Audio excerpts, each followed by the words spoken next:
friends, so today we're going to do a little demonstration on how to do cardboard attachments. And we're going to start with the flange. The flange is really good for when you have a toilet paper roll that you want to attach to something. Now this is a really thin connection point. So sometimes if you just put glue on here, it's just not going to connect.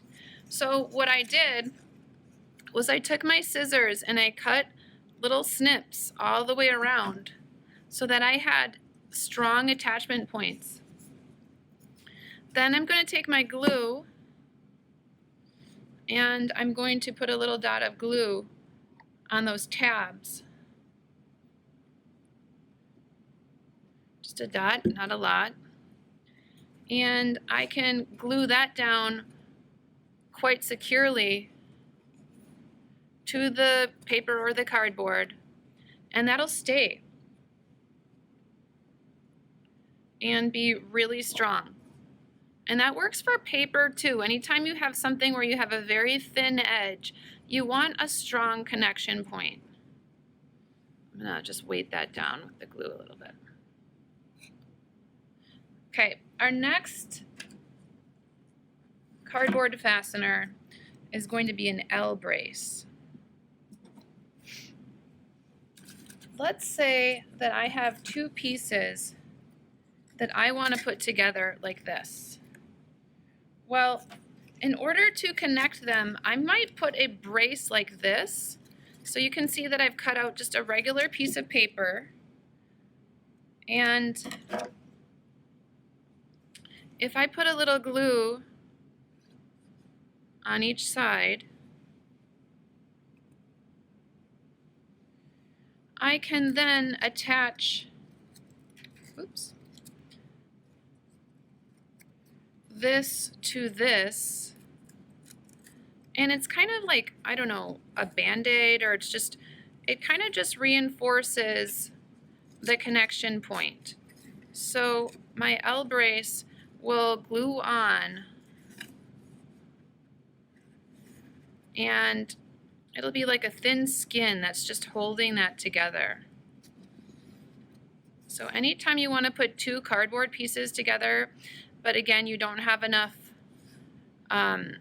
this is just not a thick enough connection point, this L brace will dry and hold these two pieces together, just like that.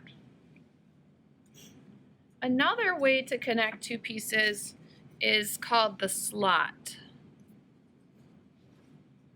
That over just a little bit. Now a slot is when I cut a notch out of the two pieces, and I've got to cut this one already.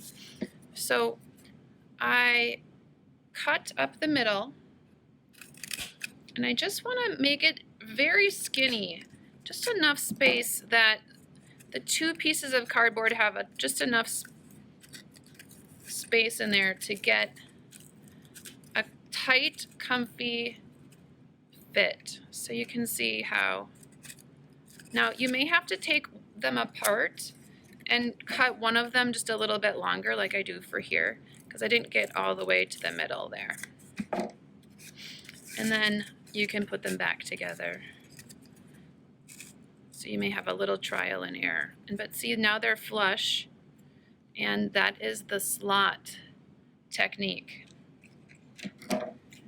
The next technique is called tabs, and I teach this and use this a lot. Tabs is so easy, and it's the same sort of thing we did with the flange, but especially if you have paper or sort of thinner cardboard, what I did was I cut notches all the same length. They all stop at the same point. They don't go some further and some less. And then I turn one this way, and then I turn the next the other way, and then I turn the next the other way. And the same thing happens is then I have a strong connection point, and then this can stand up straight. So if I was building a fence or something that I wanted to hang off the wall there. And then I just put a little dab of glue, just a dot, not a lot. Just a little bit there. And then I can hold that for about 10 seconds, 20 seconds to make sure that it is stuck good. And you can turn it too, so if I wanted this to move or to not be perfectly straight, I can do that as well. Okay. One other thing I wanted to introduce was the idea of using brass fasteners. Now, you may have used these before. You push them through a hole and then you open them up and they fasten like that, so they hold two things together. And here's an example of something we did last year where you used a brass fastener to connect, and this allows it to move. Remember how we did that when we made those animals? And then finally, I just wanted to show you something because I noticed some of you were working